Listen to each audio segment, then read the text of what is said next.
In onze out-of-the-box boeteloze format van onderweg voedselbank serie gaan we op bezoek bij mensen die vorig jaar ook in de voedselbankactie naar voren kwamen. Mensen die aangewezen zien op de voedselbank. En ik ben benieuwd of dat met Erwin ook nog steeds het geval is. Alleen ben ik nou al te ver. Nee, hier is het. Hier is het.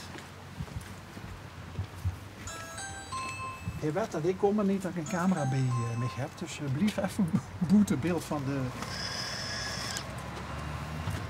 Kijk. Goedemiddag. Niet schrikken. Surprise. Ja, jij dacht dat ik op de koffie kwam, hè? Nee. Ja. Hoi.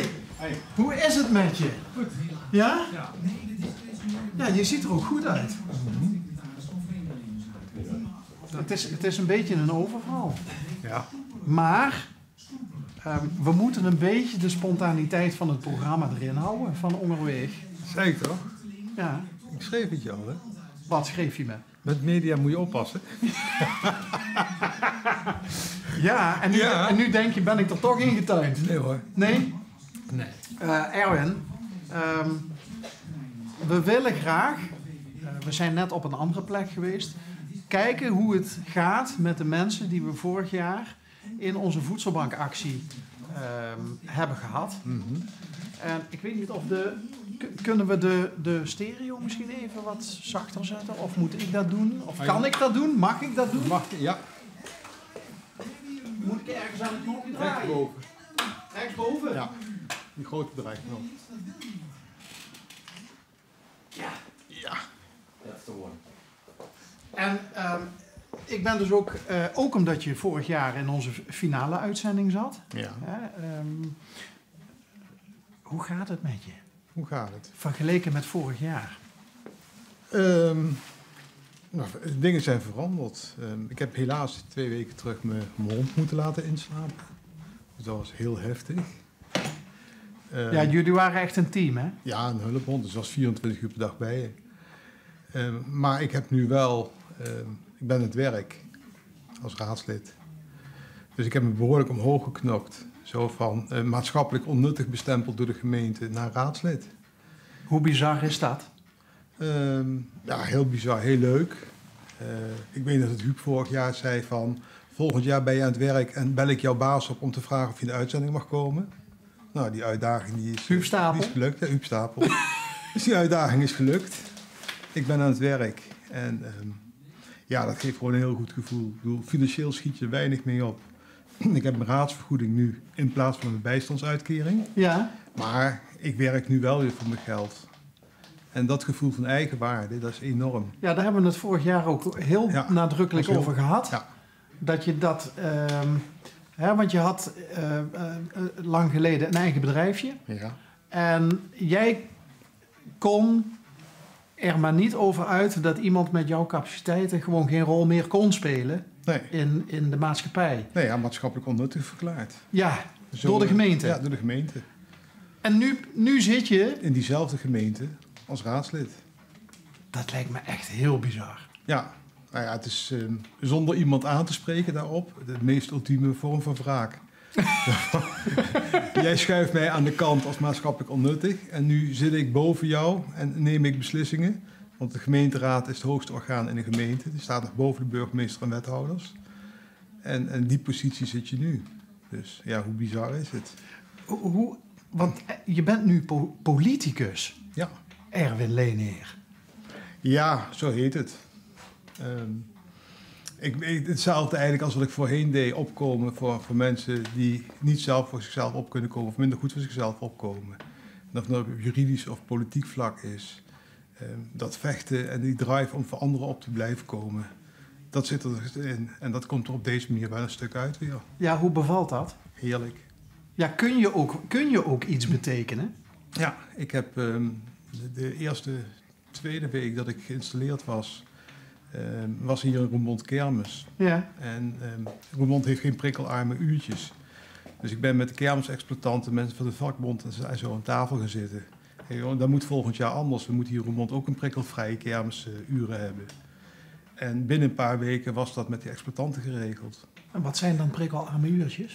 Dan gaat het geluid uit, dan gaan de lichten uit. En dan gaan alle mensen die overgevoelig zijn voor prikkels, die kunnen dan ook naar de kermis. Dus kinderen met autisme, kinderen met ADHD en zo.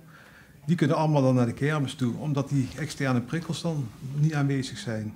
Dat heb jij voor elkaar gekregen? Dat was de eerste winst. Ja. Een tweede stukje was het generaal kinderpardon. We hebben de burgemeester opdracht gegeven om een brief te sturen naar de regering in Den Haag.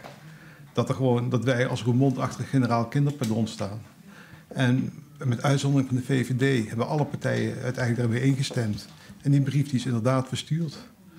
Dus het zijn leuke dingen om te doen. Even voor de mensen die niet weten wat dat is. Wat is een generaal kinderpardon? Dat zijn kinderen die nu al in Nederland geboren zijn of al jarenlang wonen in Nederland. Die als vluchtelingen hier ooit gekomen zijn. Die worden het land uitgezet omdat ze uitgeprocedeerd zijn. Vaak na jarenlang hier opgegroeid te zijn. En dat kun je kinderen niet aandoen. Ik bedoel, het blijven kinderen. En daar moet je geen politiek spel van maken. En dat is nu hier geregeld? En in Roermond is het geregeld. Het generaal kinderpardon is een brief naar Den Haag gegaan. Dat wij daar niet aan mee willen werken. En dat Den Haag daar eigenlijk ook mee moet stoppen.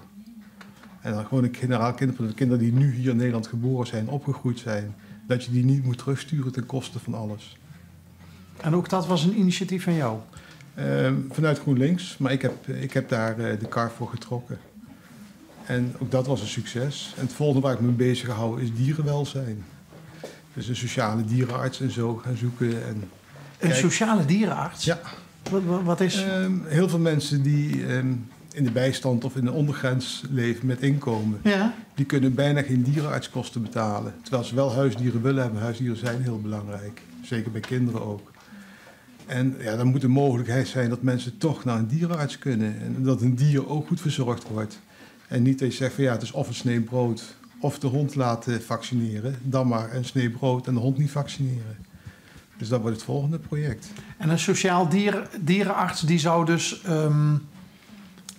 een tegemoetkoming kunnen doen richting mensen die... Ja, of de gemeente moet er misschien wel een stukje in bij financieren. Of er zal een dierenarts zullen een stukje moeten laten.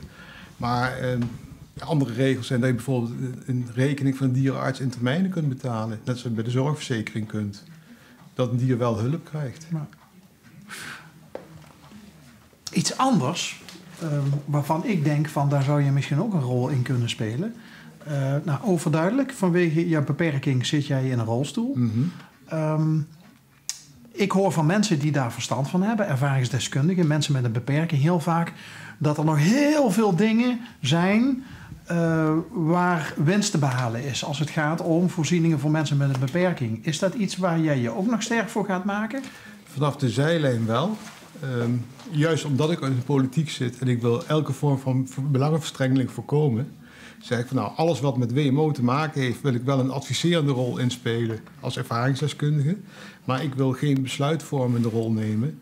Omdat als ik zeg dat een rolstoel luxe uitgevoerd moet worden, betekent dat ik mijn eigen rolstoel ook daarin meeneem.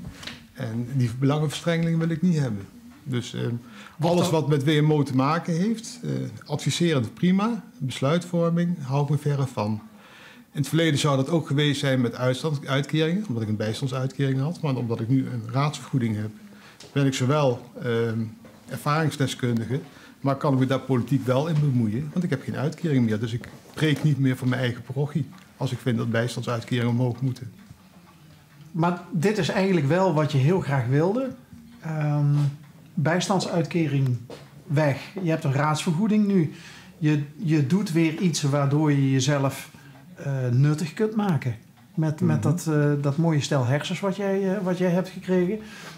Maar de hamvraag, wat mij betreft ook, zit jij nog bij de voedselbank? Ja, zoals ik aangaf, mijn inkomen is niet zodanig gegroeid dat ik zelfstandig alles kan blijven betalen. Dus ik loop nog steeds naar de voedselbank.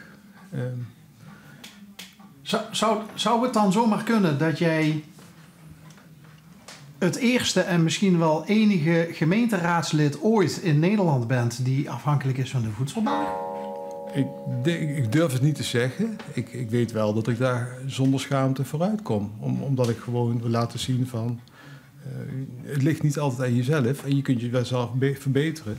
En waar we het vorige keer ook hadden, het verschil tussen armoede en armoedig... Ja. Daar zit een heel groot verschil in. Leg het nog één keer uit. Leg het nog één keer uit, want het was zo mooi hè, wat je toen zei. Armoedig armoede betekent dat je het financieel niet breed hebt, eindjes aan elkaar moet knopen. Eigenlijk altijd aan de onderstreep net iets tekort komt, zodat je vanaf de volgende maand moet lenen om deze maand rond te kunnen komen. Maar je kunt je spullen wel op orde hebben. En armoedig, dat zie je aan mensen, die stralen dat uit. Vies, kapotte kleren, onverzorgd. Die stralen gewoon een stukje uit van, nou ja, ik heb niks, maar het doet er ook niet toe. En ik vind het wel best. En er zijn heel veel mensen die in armoede leven waar je het niet van ziet. Kleine zelfstandigen, kunstenaars, mensen die gescheiden zijn met een hoge alimentatie, mensen die het huis onder water is komen te staan. Dus er zijn veel meer mensen die in armoede leven als die je op straat zou tegenkomen en denkt van, oh, die zit onder de armoedegrens. Ik ben blij dat je de politiek bent ingegaan. Ja. Ja, ik denk wel dat jij een verschil kan maken. Volgens mij voel je je enorm op je gemak. Ja, nou gelukkig wel.